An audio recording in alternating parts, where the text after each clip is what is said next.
گەرم و گەشترین سڵاوەکانتان پێشکەش بینەرانی خۆشەویستی تەلەڤیزیۆنی کۆمەڵە بە یارمەتی هاوڕێیانی هاوکارم لەگەڵتانم بۆ پێشکەشکردنی گەشتی هەواڵەکانی ڕۆژی شەممە. سەرەتا سەردێڕی گرنگترین هەواڵەکان.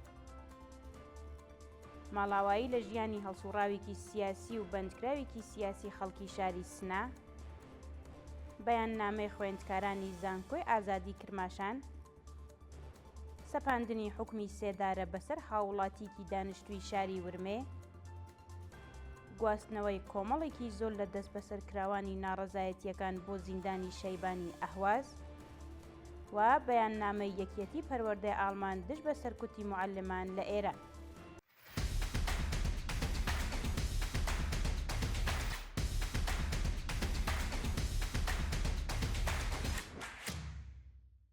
ماڵاوایی لە ژیانی هەڵسوڕاوێکی سیاسی و بەندکراوی سیاسی خەڵکی شاری سنە.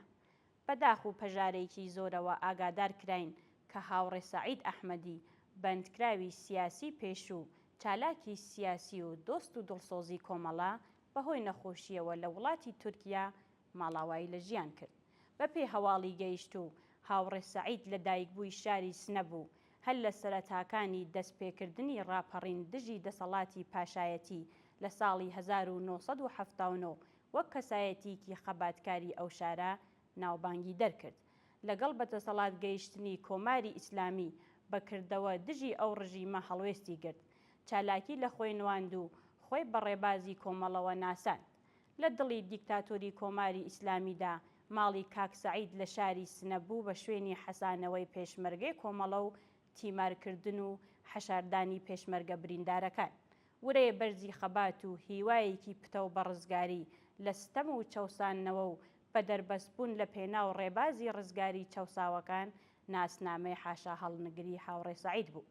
کاک سەعید کرێکارێکی خەباتکار، چالاکێکی سیاسی و مەدەنی دڵسۆز و ڕووناکبێرێکی هوشیار بوو کە لە یەکەمین دیدار لەگەڵیدا هەستت بە ئاستی بەرزی دڵسۆزی و مرۆڤدۆستی دەکرد. هاوڕێ سەعید بەهۆی چالاکی سیاسیەوە لەلایەن کۆماری ئیسلامیەوە سزای چەندین ساڵ زیندان و دواتر سزای لە سێدارەدانی بەسەردا سەپا و کەوتە ژێر دڕندانەترین ئەشکەنجە و ئەزیەت و ئازارەوە. سەرنجام کاک سەعید توانی لەگەڵ هاوژینەکەی هاوڕێمەنیژە سادەقی کە ئەویش چالاکێکی سیاسی و مەدەنی ناسراوی کوردستانە لەدەست ناوەندە سەرکوتگەرەکانی کۆماری ئیسلامی ڕزگاریان دەبێت و بەمەبەستی گەیشتن بە وڵاتێکی ئامن ڕۆیان کردە وڵاتی تورکیا. بەداخەوە وێڕای تێپەڕبوونی چەندین ساڵ و هەوڵێکی بەرینی دۆستان و دڵسۆزانی ئەم بنەماڵە خەباتکارە نەتوانرا بگوازرێنەوە بۆ وڵاتێک کە تێدا ئاسایشیان پارێزراو بێت. سەرنجام دڵی پڕ لە هیوا بە ڕزگاری هاوڕێ سەعید لە لێدان کەوت و بنەماڵە و دۆستانی توش و خەم و پەژارێکی بێسنوور کرد. دەست بەسەرکرانی هاوڵاتیکی خەڵکی شاری کرماشان. بە پێی دوایین زانیاریەکان هاوڵاتیکی خەڵکی شاری کرماشان و بەندکراوی سیاسی پێشوو ڕێکەوتی 28 بەفرانباری ئەمساڵ لەلایەن هێزە ئەمنیەکانی ڕژیمەوە دەست بەسەر کراوە.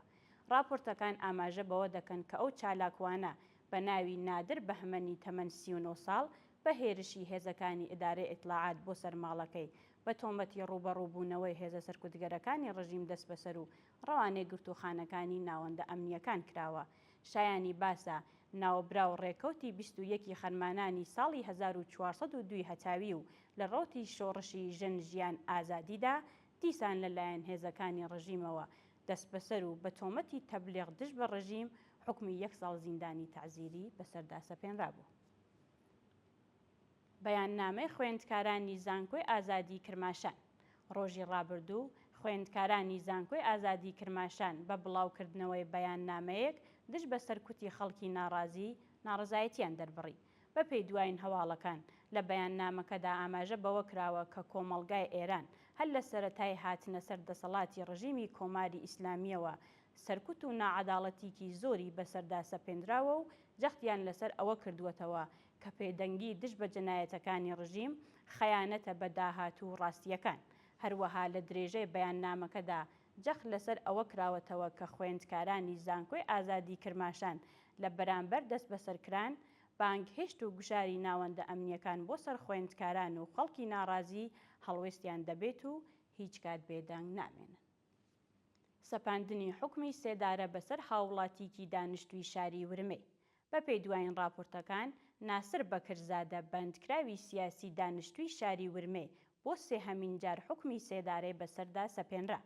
بە وتەی سەرچاوەکانی هەواڵ، ناوبراو لەلایەن لەقی 39 دادگای باڵای وڵاتەوە بە تۆمەتی هاوکاری لەگەڵ ناوەندە ئەمنیەکانی ئیسرائیل حکمی سێدارەی بەسەردا سەپێنراوە.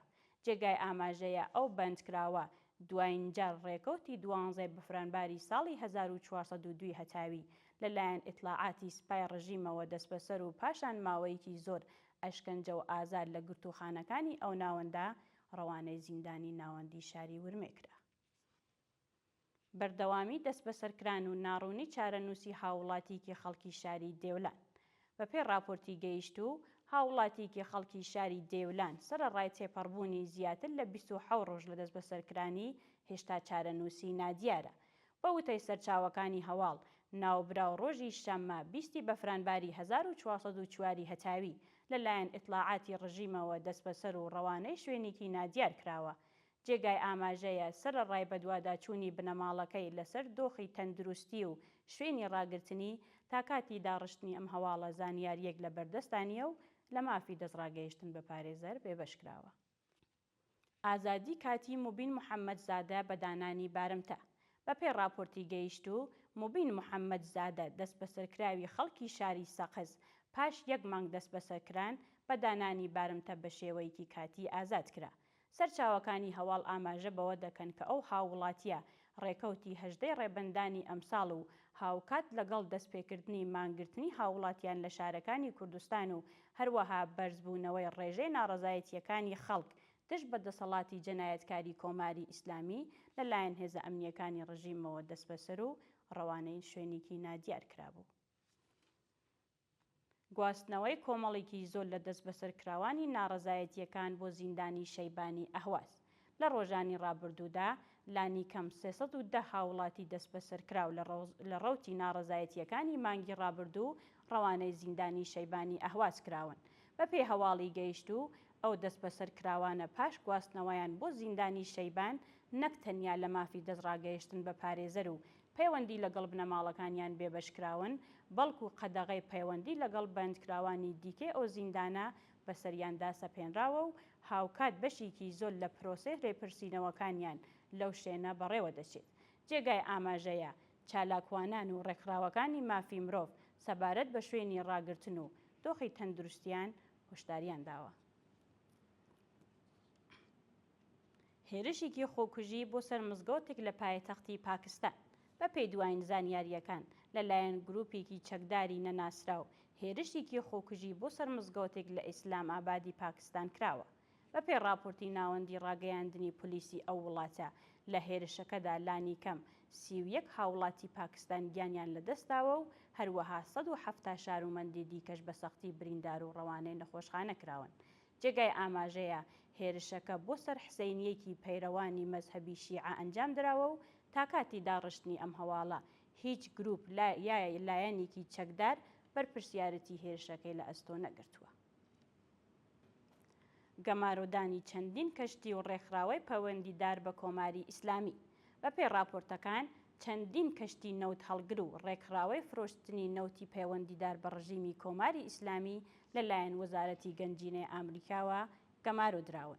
بە پێی دوایین زانیاریەکان، وەزارەتی گەنجینەی ئامریکا بە بڵاوکردنەوەی بەیاننامەیەک ئاماژەی بەوە کردووە کە 14 کەشتی نەوت هەڵگر، 15 ڕێکخراوەی فرۆشتنی نەوت و هەروەها 2 بازرگانی نایاسایی پەیوەندیدار بە ڕژیمی کۆماری ئیسلامی لەلایەن ئامریکاوە تەحریم کراون.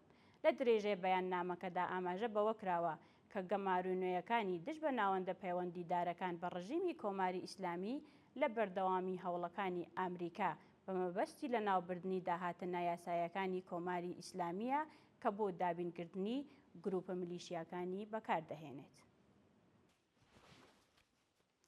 دووە هەواڵمان سەبارەتە بە بەیاننامەی یەکێتی پەروەردەی ئاڵمان دژ بە سەرکوتی موعەلمان لە ئێران.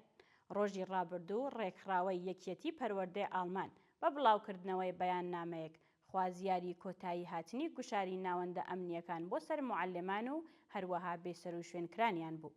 بە پێی دوایین زانیاریەکان لە بەیاننامەکەدا کە بۆ باڵوێزی ڕژیمی کۆماری ئیسلامی لە وڵاتی ئاڵمان ناردراوە بە توندی ئەدانێ کوشتار، ئەشکەنجە، دەست بەسەر و بێسەر و شوێنکرانی موعەلمان و هەروەها داخرانی هێڵی ئینتەرنەتی نێودەوڵەتی لە ئێرانیان کرد و داوایان لە کۆمەڵگای نێودەوڵەتی کردووە کە دژ بەکردەوە نایاساییەکانی ڕژیمی کۆماری ئیسلامی هەڵوێستیان هەبێت.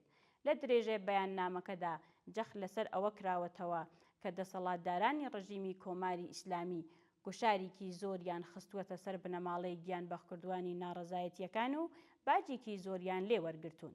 هەروەها مایک فێنلین سەرۆکی ئەو ڕێکخراوە داوای لە ڕێکخراوەکانی مافی مرۆڤ کردووە کە جەنایەتەکانی ڕژیم بۆ شێوەیەکی ڕوون تۆمار بکەن تاکو لە ڕۆژانی داهاتوودا لە دادگای نێودەوڵەتیەکان کەڵکی لێ وەربگرێت.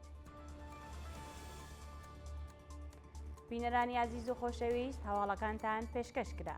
کات و ساتێکی خۆش بۆ هەموو لایەکتان.